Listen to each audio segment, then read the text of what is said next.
في عالم بديل من المالتيفيرس، باتمان واجه الجوكر في معركة أخيرة، بس الجوكر المرة دي كان مستعد له بخطة مخيفة، وقدر فعلا ان هو يسمه باستخدام مركب قاتل جمع بين السجن والجنون.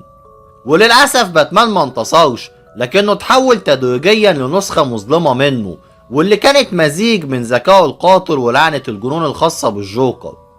وبعدها بقى اسمه ذا باتمان هو لافز او باتمان الضاحك.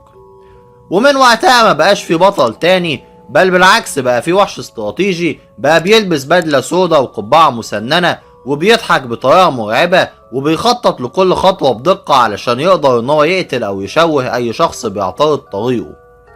وبدأ يجمع اتباعه من نسخ شريرة تانية من الابطال، وبينفذ خطط فوضوية للسيطرة على الكون، وبقى بمثابة كابوس لكل ابطال العالم.